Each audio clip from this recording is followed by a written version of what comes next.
Pastor Praveen పగడాల గారు ఎందుకింత important? Denomination పేర్లతో విడిపోయిన క్రైస్తవులందరూ ఒకటయ్యారు.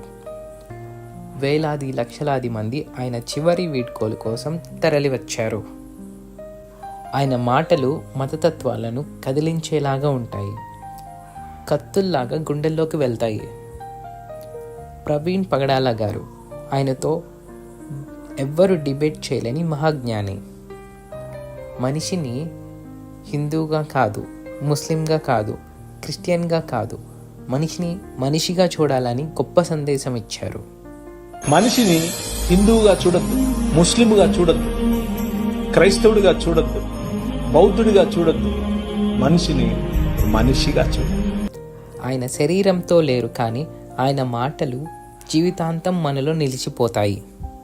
ఈ వీడియోలో పాస్టర్ ప్రవీణ్ పగడాల గారి జీవితం, సాక్ష్యం మరియు టెస్టిమోనీ గురించి తెలియజేస్తున్నాము.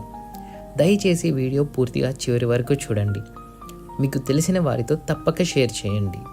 అలాగే మన గ్రేస్ గాస్పెల్ మీడియా ఛానల్లో క్రిస్టియానిటీకి సంబంధించిన కరెంట్ అఫైర్స్ వస్తాయి.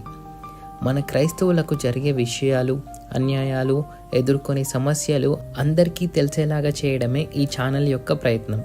సో దీనిలో మీ సపోర్ట్ కూడా కావాలి. పగడాల ప్రవీణ్ కుమార్, సొంతూరు వచ్చి కడప, నివాసం ఉండేది హైదరాబాద్. భార్య పేరు జెసికా పగడాల గారు. సొంతంగా 2 కూతుర్లు, అడాప్టెడ్ డాటర్స్ మొత్తం 12 మంది. ఇలా ఆయనకు మొత్తం 14 మంది కూతుర్లు ఉన్నారు. ఇంకా అనేక మందికి ఆయన గార్డియన్గా ఉన్నారు.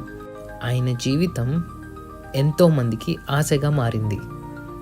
ఆయన చదివింది ఇంటర్నేషనల్ MBA. ఆయన